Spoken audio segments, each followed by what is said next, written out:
தேர்தல் முடிவு வந்ததும் மோடி போட்ட உத்தரவு அதிர்ந்த பாஜகவினர் போடு செம்ம மாஸ்.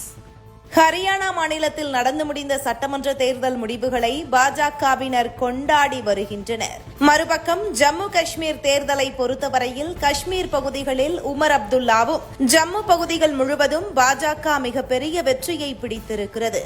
ஜம்மு காஷ்மீரில் அதிகப்படியான வாக்குகளை வாங்கிய கட்சியாக பாஜக இருக்கிறது. மேலும் பெரும் வெற்றியையும் பெற்றிருக்கிறது.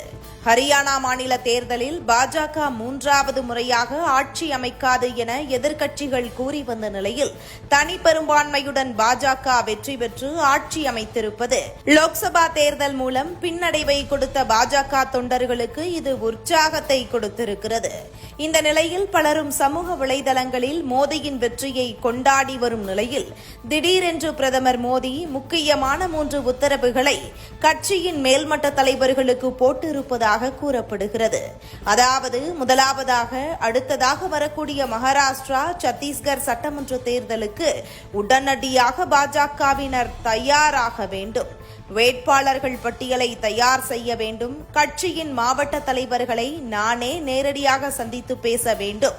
அதற்கான கூட்டத்தை ரெடி செய்ய வேண்டும் எனவும் பிரதமர் மோடி உத்தரவு போட்டிருக்கிறாரா?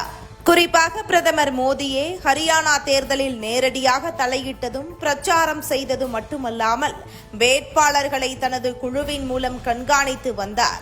அது ஒரு மிகப்பெரிய வெற்றியை தேடித்தந்த நிலையில் இதே பார்முலாவை அடுத்ததாக மகாராஷ்டிராவிலும் பின்பற்றவும் முடிவெடுத்திருக்கிறார்களா?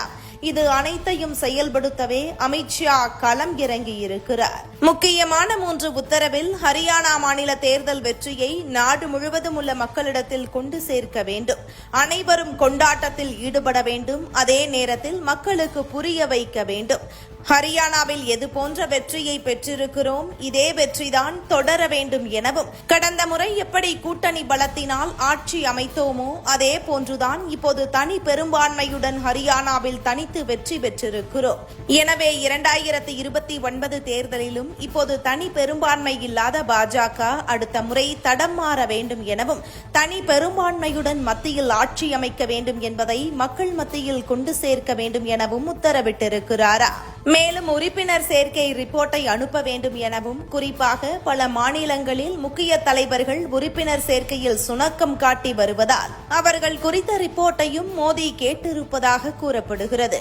தேர்தல் முடிவுகள் வெளியான அடுத்த நொடியே தேர்தல் வெற்றி கொண்டாட்டம் மட்டுமல்லாமல் அடுத்த தேர்தலில் எப்படி வெற்றி பெற வேண்டும் என்ற இலக்கை நோக்கி மோடி நேரடியாக தனது கவனத்தை செலுத்தி இருப்பது தொடர்ந்து பாஜக ஏன் வெற்றி பெறுகிறது, காங்கிரஸ் ஏன் தோல்வி அடைகிறது என்பதை மீண்டும் ஒருமுறை நிரூபித்திருக்கிறது.